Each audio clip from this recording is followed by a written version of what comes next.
इस्लामपुर के फाटीपुकुर शमशान घाट पर बुधवार को एक अनोखी घटना हुई। लगभग 15 से 16 साल पहले लापता राम अयोध्या सिंह का बेटा संजय सिंह पिता का प्रतीकात्मक अंतिम संस्कार करने पहुंचे। राम अयोध्या सिंह किसी से मिलने गए थे और फिर कभी घर नहीं लौटे। थाने में शिकायत दर्ज हुई और खोज के बाद भी कोई पता नहीं चला। इतने सालों के बाद परिवार ने मान लिया कि वे अब जिंदा नहीं है। हिंदू रीति से असली शरीर ना मिलने पर खुशपुतली का दाह किया जाता है। इसलिए परिवार ने यही तरीका अपनाया। शमशान कमेटी ने कहा कि ये असली शव नहीं है और बिना अनुमति दाह हुआ, इसलिए कोई सर्टिफिकेट नहीं मिलेगा। इस पर विवाद शुरू हुआ और स्थानीय लोग इसे धार्मिक परंपरा मान रहे हैं, जबकि कुछ लोग कानूनी समस्या की आशंका जता रहे हैं। संजय सिंह बोले, हम सिर्फ धार्मिक नियम के अनुसार आत्मा की शांति के लिए ये किया, लेकिन भविष्य में कागज की जरूरत हो सकती है, इसीलिए नथी चाहते हैं।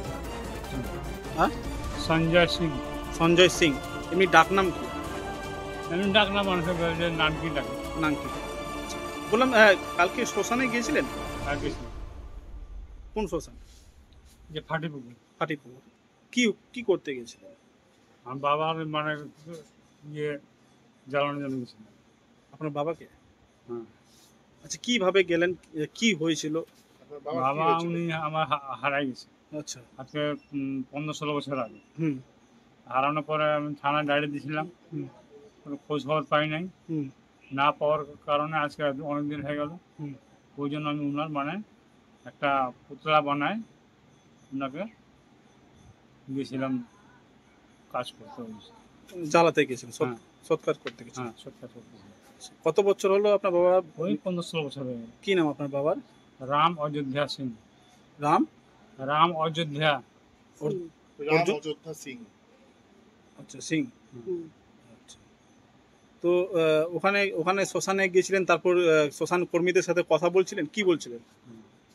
বলছিলাম কি সবাই গেছিল, পাড়া পড়াশি গেছিল, পাড়া গেছিল, জ্বালানো পোড়ানো হলো। তারপরে যে কমিটির যে আছে কি নাম, সেক্রেটারি যে আছে, হ্যাঁ ও আসছে।